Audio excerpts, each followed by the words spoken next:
Hi friends, మా videos మీకు నచ్చితే మా ఛానల్ని సబ్స్క్రైబ్ చేసి బెల్ ఐకాన్ నొక్కండి. Thank you. హాయ్ ఫ్రెండ్స్, గమనం జీవితం నేర్పిన పాఠాలు మొదటి భాగం మొదలు పెడతాం. 1998లో వచ్చిన ట్యూస్డే విత్ మోరీ అనే పుస్తకం నాకు చాలా ఇష్టమైన పుస్తకాల్లో ఒకటి. ఆ పుస్తకం ఆధారంగా నేను ఈ కథను రాశాను. ఈ కథ హిందీ మాస్టర్గా ఎందరో విద్యార్థులకు పాఠాలు చెప్పిన మా తాతగారు దివంగత లక్ష్మణరావు మాస్టర్ గారికి అంకితం. ఇక కథ మొదలు పెడదాం. హాయ్, నా పేరు రఘు. ఇది నా ప్రొఫెసర్ లక్ష్మణరావు మాస్టర్ గారి చివరి లెక్చర్. ఈ పాఠాలు ఆయన ఇంట్లో జరిగాయి. లక్ష్మణరావు మాస్టర్ గారు తన వృద్ధాప్యంలో ప్రమాదకరమైన జబ్బుతో చివరి రోజుల్లో తన జీవిత సారాంశం అలాగే రాబోతున్న చావును కూడా పాఠంగా మలిచి నాకు నేర్పిన అద్భుతమైన గుణపాఠాలు. జీవితంలో ఎక్కడ తప్పు చేస్తున్నామో ఈ కథ మనకు అర్థమయ్యేలా చెప్తుంది. అది 1989 ఏప్రిల్ నెల, గుడివాడ డిగ్రీ కళాశాలలో మా చివరి రోజు. ఆ రోజు మా కళాశాలలో మాకు డిగ్రీ ఇస్తున్న రోజు. కళాశాలలో ఆ వేడుక పూర్తయిన తర్వాత నేను నాకు అత్యంత ఇష్టమైన ప్రొఫెసర్ లక్ష్మణరావు మాస్టర్ గారిని కలిశాను. నా తల్లిదండ్రులను ఆయనకు పరిచయం చేశాను. లక్ష్మణరావు మాస్టర్ గారు తేజోవంతమైన కళ్ళతో ఎంతో ఆకర్షణీయంగా ఉండేవారు. ఆయన గిరిజాలు తిరిగిన కుర్లు వృద్ధాప్యం వలన వెండి రంగులో మెరుస్తూ ఉండేవి. ఆయన షర్టుకి ఎప్పుడూ బంగారపు గుండీలు పెట్టుకునేవారు. కళాశాలలో అలాగే ఊర్లో మాస్టర్ గారికి ఎంతో గౌరవం ఉండేది. లక్ష్మణరావు మాస్టర్ గారు నా తల్లిదండ్రుల వద్ద నన్ను ఎంతగానో పొగిడారు. మీకు ఇలాంటి తెలివైన కుమారుడు కలగటం మీ అదృష్టం అండి. నా ప్రతి క్లాసు మీ అబ్బాయి ఎంతో శ్రద్ధగా వినేవాడు అని పొగిడేశారు. అది విని నేను నా తల్లిదండ్రులను సంతోషపెట్టడానికి ఆయన నా గురించి లేనిపోనివి చెప్తూ ఉంటే సిగ్గుతో తలదించుకున్నాను. తర్వాత నేను నా ప్రొఫెసర్ నన్ను మరవకూడదని తలచి ఆయన పేరు రాసిన బ్రీఫ్ కేస్ ఆయనకు బహుమానంగా ఇచ్చాను. లక్ష్మణరావు మాస్టర్ గారు ఎంతో సంతోషంగా ఆ బ్రీఫ్ కేస్ తీసుకుని, రఘు, నువ్వెంతో మంచివాడివి అని నా భుజం తట్టి, సమయం దొరికినప్పుడల్లా నువ్వు నన్ను చూడటానికి వచ్చి వెళ్తూ ఉండు అని చెమ్మగిలిన కళ్ళతో మాస్టర్ గారు నాకు వీడుకోలు చెప్పారు. లక్ష్మణరావు మాస్టర్ గారు కాలేజీలో అయినా సరే లేకపోతే ఊర్లో అయినా సరే ఎవరు కనిపించినా మనస్ఫూర్తిగా పలకరించేవారు. ఎక్కడ నలుగురు పెద్దవారు గట్టు మీద కూర్చుని మాట్లాడుతూ ఉంటే వారితో కలిసిపోయి మనస్ఫూర్తిగా ఆయనకి అనిపించింది గంటల తరబడి చర్చిస్తూ ఉండేవారు. ఆయనది కల్మషం లేని మనసు. ఎప్పుడు అందరూ బాగుండాలని కోరుకునేవారు. ఆయనకి 60 పైన వయసులో ఆస్తమా వచ్చింది. ఆయన గాలి పీల్చుకోవటానికి ఇబ్బంది పడసాగారు. బండి మీద వెళ్తూ దారిలో పడిపోవడం మొదలైంది. కొన్ని సంవత్సరాలకి ఆయనకి నడవడం కష్టంగా మారింది. ఒకరోజు ఒక స్నేహితుడి ఇంట్లో పడిపోయారు. మరొకసారి మెట్ల మీద నుండి పడిపోయారు. అప్పటికి ఆయన వయసు 70 సంవత్సరాల పైమాటే.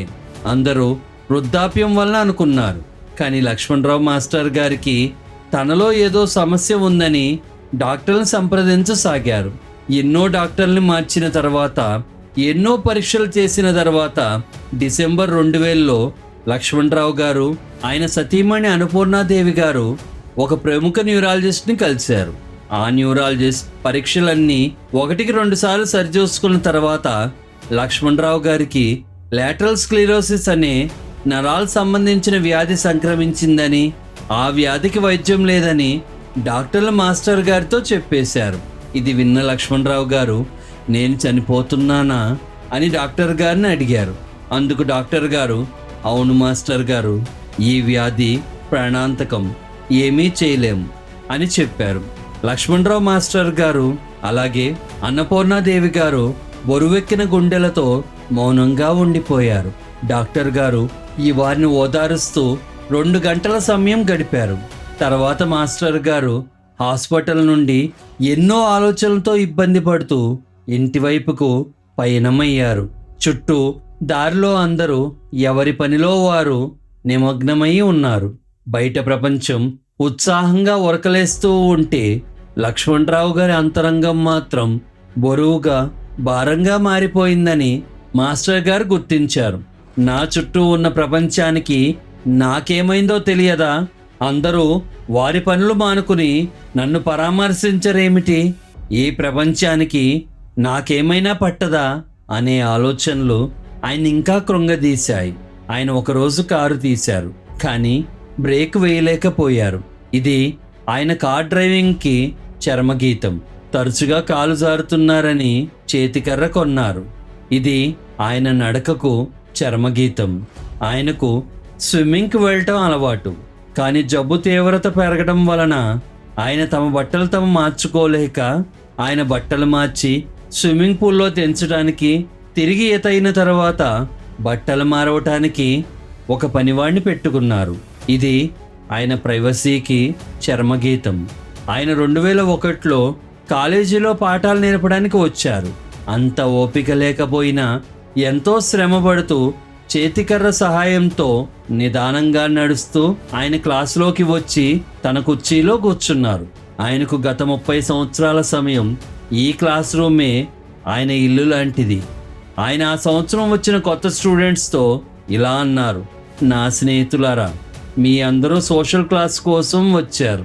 ఈ క్లాసు నేను గత 30 సంవత్సరాలుగా చెప్తున్నాను, కానీ ఈ సంవత్సరం ఈ క్లాస్ తీసుకోవటం నాకు రిస్క్ లాగా కనిపిస్తున్నది. ఎందుకంటే నేను ప్రమాదకరమైన అనారోగ్యంతో బాధపడుతున్నాను.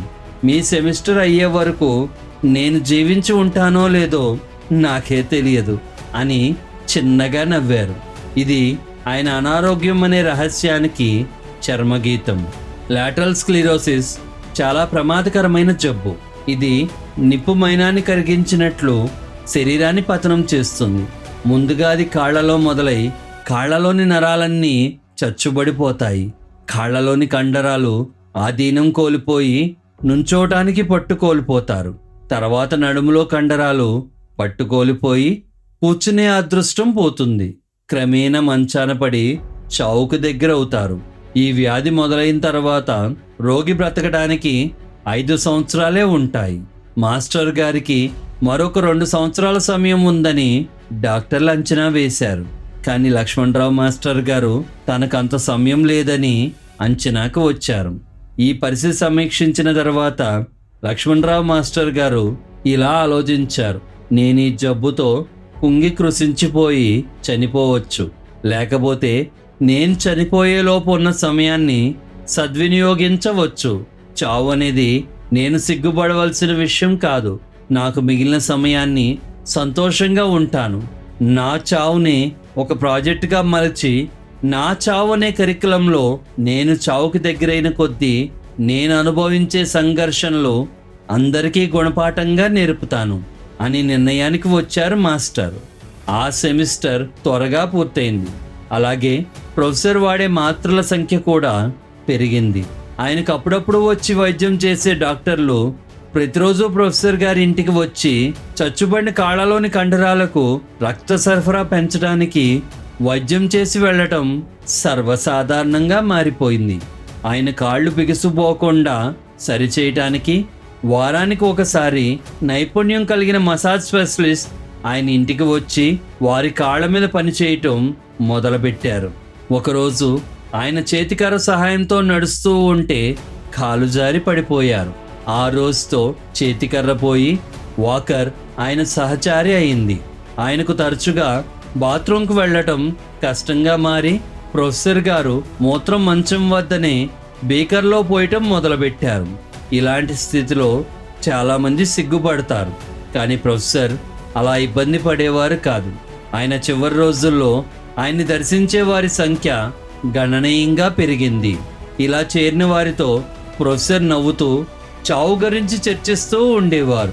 ఎప్పుడైనా ఆయన పరిస్థితికి ఓదార్స్తూ స్నేహితులు ఆయన్ని కలిస్తే లక్ష్మణరావు మాస్టర్ గారు మొహమాటం లేకుండా నన్ను ఓదార్చడం మానేసి వీలైనప్పుడల్లా మా ఇంటికి వచ్చి నాతో కొంత సమయం గడిపి వెళ్ళండి అని చెప్పేవారు. అలాంటి స్థితిలో కూడా ప్రొఫెసర్ గారి గొంతు గాంభీరంగా వినేవారిని మంత్రముగ్ధులను చేస్తూ ఉండేది. ఆయన ఎప్పుడూ చెప్పే విషయం ఏమిటంటే, చావు అనే దానికి అర్థం పనికిరానిదని కాదు అనేవారు. పాత సంవత్సరం వెళ్ళి కొత్త సంవత్సరం వచ్చింది. లక్ష్మణరావు మాస్టర్ గారు మౌనంగా ఈ విషయాన్ని గుర్తించి ఇదే నా చివరి సంవత్సరం అనే నిర్ణయానికి వచ్చారు. ఆ సమయానికి ప్రొఫెసర్ గారు వీల్ చైర్కి అంకితం అయిపోయారు. ఆయన సమయంతో పోరాడుతూ ఎవరికి చెప్పవలసిన విషయాలు వారికి త్వరగా చెప్తున్నారు. ఒకరోజు ఆయన సహ ఉద్యోగి గుండెపోటుతో మరణించారు. వారి అంత్యక్రియలకు వెళ్ళి వచ్చారు ప్రొఫెసర్. తిరిగి ఆయన ఇంటికి చేరేసరికి ఆయన కృంగిపోయి ఉన్నారు. ఏమైందని చుట్టుపక్కల వారు అడిగితే నా స్నేహితుడు అంత్యక్రియలకు వచ్చిన వారందరూ ఆయన గురించి ఎంతో గొప్పగా చెప్పారు. కానీ ఆ విషయం వారు నా స్నేహితుడు చనిపోవటానికి ముందు చెప్తే అతను సంతోషంగా చనిపోయేవాడు కదా. మనిషి బ్రతికి ఉండగా మాట్లాడటానికి సమయం ఉండదు, అహం అడ్డు వస్తుంది. తీరా మనిషి చనిపోయాక మనసు విప్పి మాట్లాడదామనుకుంటే వినటానికి ఆ మనిషి లేడని గుర్తించలేకపోతున్నాము అన్నారు ప్రొఫెసర్. ఇక్కడితో గమనం మొదటి భాగం పూర్తయింది. మళ్ళీ వచ్చే భాగంతో కలుద్దాం. Bye friends.